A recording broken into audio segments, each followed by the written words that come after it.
Conformément aux orientations majeures de l'acte 3 de la décentralisation, le PNDL a poursuivi en 2022 son accompagnement aux acteurs territoriaux.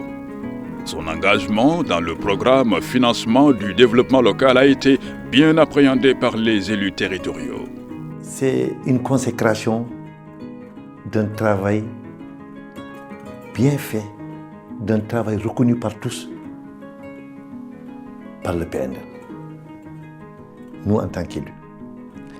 Si vous regardez toutes ces années, même au niveau de l'Assemblée nationale, beaucoup parlent, la plupart des élus disent que ici ils ont un bilan, c'est grâce au PNDL. C'est un sentiment de satisfaction, c'est un sentiment d'espoir.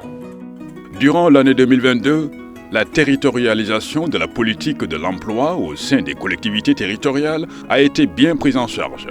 30 bureaux économiques locaux portés par 30 animateurs économiques référents ont mobilisé 120 jeunes développeurs économiques territoriaux pour susciter en eux une vocation professionnelle orientée sur les métiers du développement économique territorial. On a eu de bons formateurs et de facilitateurs qui nous ont permis de comprendre comment fonctionnent nos collectivités territoriales, surtout en manque d'expertise de ressources humaines, surtout aussi à valoriser surtout nos ressources. Une intervention bien appréciée par les partenaires et élus locaux. Il y a tout un dispositif et des référentiels de métiers, disons, publics qui sont liés à la gestion des communautés territoriales. C'est le résultat de longues années de développement et je suis vraiment très content aujourd'hui qu'on puisse mettre à disposition ce dispositif. En outre, dans le cadre du PDZP, l'accompagnement de 360 producteurs de semences certifiés par le ministère de l'Agriculture ainsi que 111 diplômés ayant acquis une première expérience consolide l'auto-emploi des jeunes et des femmes en milieu rural avec une réelle structuration des pratiques. Mais bi ñu defee formation bi la ñu xam ne lii pré-base lii mooy pré-base lii mooy base lii mooy R1 lii mooy R2 ci la encore ñu gën a am influence pour mën a dugg ci mbéy mi carrément nu mu dem. Dans cette foulée, la dimension chaîne de valeur des filières, aussi bien agricoles qu'animales, s'affirme durablement. L'accompagnement par le dispositif de terrain facilite la gestion des poulaillers et bergeries pour une bonne structuration de l'économie locale. min mbiya nafoore no feewi ngati jawdi ndi ko ari ɗo ko nomin dokkiranno ni ko noon wiya ko yo wonde baali amen pour wawa wondude muɗum jibinani min hen ndiɗo jawdi e ko ndiɗo jibini ala guellala ko ndiɗo jibini ndiɗo woni jawdi laadumaari min dañi hen gartan min jiyeɗi tan ndiɗo ko bottirmi. 36 sessions de formation sur les bonnes pratiques agricoles et d'élevage ont été adressées aux membres des organisations de producteurs accompagnés.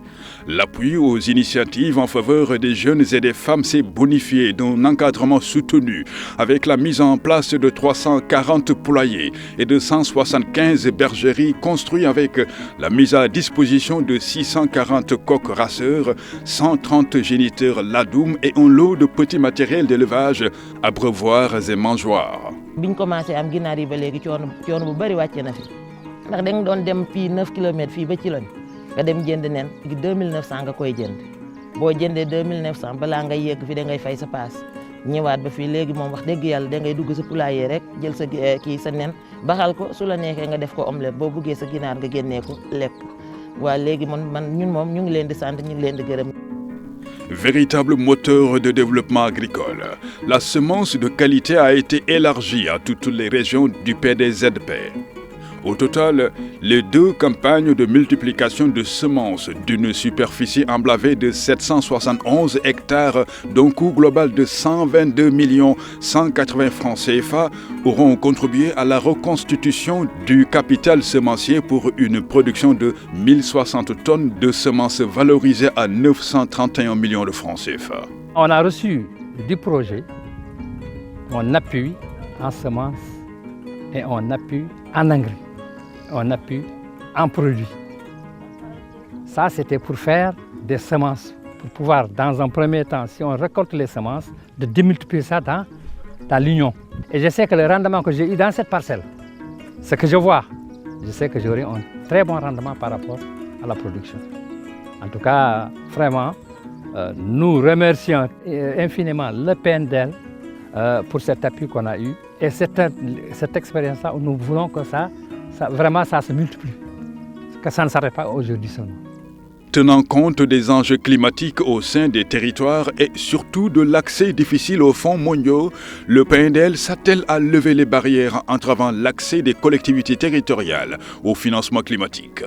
Comme vous le savez, le Sénégal est un pays côtier, mais la région de Saint-Louis également est une région relativement fragile avec des zones hybrides, avec les problématiques de l'érosion côtière, les problématiques liées de manière générale au changement climatique. Donc nous pensons que véritablement avec le lancement de ce projet-là, les opportunités seront saisies au niveau territorial afin de mettre en œuvre cette facilité grâce à l'appui de la BAT. Le projet travaille également à élaborer une initiative pilote visant à accompagner 2 idées innovantes qui seront sélectionnées et qui bénéficieront d'un soutien rapproché dans la recherche de financement. C'est d'ailleurs le lieu de féliciter le secrétaire exécutif du PNDL, M. Mamoudou Thiaw, pour son engagement personnel quant à la bonne marche du projet, à la réalisation des activités dans les délais requis. Une appréciation positive dans la démarche du projet a été relevée par les parties prenantes. Je voudrais vous témoigner tout l'engagement des membres du COMNAC pour apporter sa contribution, ainsi que des COMREC qui représentent le COMNAC au niveau des régions, à se mobiliser à vos côtés pour l'atteinte rapide des résultats poursuivis par le projet. We really appreciate this time here and the depth and knowledge of our partners, and I think together we'll be able to achieve the objectives that have been set out in these 2 projects, not only for Senegal but also for the new project for the 3 other countries. So thank you very much for having us. Au regard de l'accompagnement du PNDL pour l'atteinte des objectifs poursuivis par l'acte 3 de la décentralisation, l'on comprend mieux l'orientation de la tutelle en termes de diversification de la cible dans l'accompagnement des collectivités territoriales. Nous nous engageons conformément vraiment aux directives de notre ministre de tutelle à accompagner tous les acteurs qui tournent autour de l'entretien des pistes, l'entretien des routes, la gestion des routes de manière globale. En 2022, une incursion pédagogique pour une familiarisation du concept partenariat public-privé est notée au cours d'une session de formation. La finalité est de rechercher des financements alternatifs. Plusieurs tailles de PPP peuvent être faites. L'essentiel, c'est que ce soit bien fait. Et les outils de conseil, d'accompagnement existent. Et les équipes internes des collectivités connaissent leurs besoins mieux que quiconque. Donc c'est la formulation de ce besoin aujourd'hui, je pense, qui est la question clé sur la stratégie de développement local. Et à cet effet-là, les ressources humaines, techniques et les accompagnements, je pense, notamment avec le PNDL, peuvent permettre à ces collectivités d'identifier leurs besoins, d'identifier une stratégie pour pouvoir, à bon escient, faire les choix entre les PPP qui peuvent être viables et avancés et les autres besoins qui pourraient être satisfaits par d'autres formes de contrats. 2022, une année où le PNDL a massifié son intervention.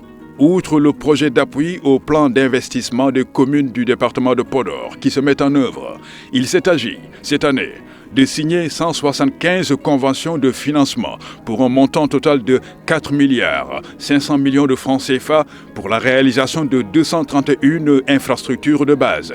En outre, dans le cadre des ouvrages économiques d'accompagnement, 1007 sous-projets sont engagés par les collectivités territoriales.